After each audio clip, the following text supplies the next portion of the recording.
Yes hello ವೀಕ್ಷಕರೇ, ಇದು ಕರ್ನಾಟಕ ವಿಶ್ವವಿದ್ಯಾನಿಲಯ ಧಾರವಾಡ ಕನಕ ಅಧ್ಯಯನ ಪೀಠ ಎದುರುಗಡೆ ಒಂದು ಅಪಘಾತ ಸಂಭವಿಸಿದ್ದು, ಅಪಘಾತ ಹೇಗಾಗಿದೆ ಹೇಗೆಂದು ಇಲ್ಲಿ ಸ್ಥಳೀಯ ವೀಕ್ಷಕರನ್ನು ಕೇಳಿ ಅವರಿಂದ ಮಾಹಿತಿಯನ್ನು ಸಂಗ್ರಹಿಸೋಣ.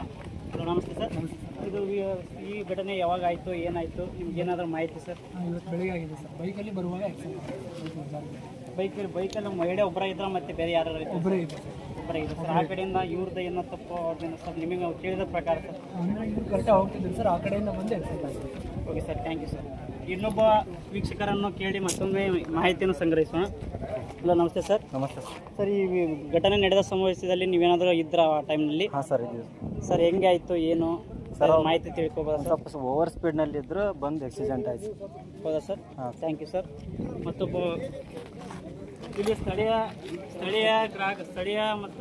ಸ್ಥಳೀಯರನ್ನು ಕೇಳಿದಾಗ ನಮಗೆ ಪಟ್ಟ ಅಭಿಪ್ರಾಯದ ಪ್ರಕಾರ ಇದು ಮಹಿಳೆಯ ತಪ್ಪಿದೆ ಅಂತ ಹೇಳಿ ಅವರು ಅವರ ಅಭಿಪ್ರಾಯದ ಪ್ರಕಾರ ಹೇಳ್ತಿದ್ದಾರೆ. ಇದನ್ನು ಪೊಲೀಸ್ ವರದಿ ಮೂಲಕ ಪೊಲೀಸರಿಗೆ ತಿಳಿಸಲಾಗಿದೆ.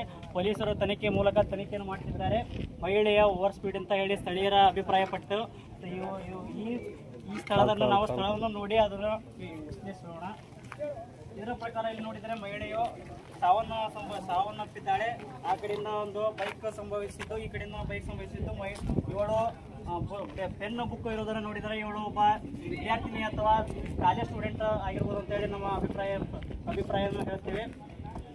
ಇವಳು ಓವರ್ ಸ್ಪೀಡಿಂದ ಬಂದ ಕಾರಣ ಇವಳು ಅಪಘಾತ ಸಂಭವಿಸಿದ್ದಾಳೆ ಅಂತ ಹೇಳಿ ಸ್ಥಳೀಯರ ಅಭಿಪ್ರಾಯಪಟ್ಟಿದ್ದರಿಂದ ಸ್ಥಳೀಯರಿಗೆ ಮತ್ತೊಂದು ವಿಷಯ ಏನೋ ತಿಳಿಸುವುದೇನೆಂದರೆ, ದಯವಿಟ್ಟು ಎಲ್ಲರೂ ಸುರಕ್ಷಿತವಾಗಿ ನಿಧಾನವಾಗಿ ಸಂಚಾರ ಮಾಡಿ ಮತ್ತು ನಿಮ್ಮ ಸುರಕ್ಷತೆ, ನಿಮ್ಮ ಜೀವ ನಿಮ್ಮ ಕೈಯಲ್ಲಿದೆ. ನಿಮ್ಮ ಜೀವಕ್ಕೆ ನೀವೇ ಹೊಣೆಗಾರರು ಅಂತ ಹೇಳಿ ಹೇಳ್ತೇವೆ. ಕ್ಯಾಮ್ರಾಮನ್ ಜೊತೆ ಕಾಂತೇಶ್.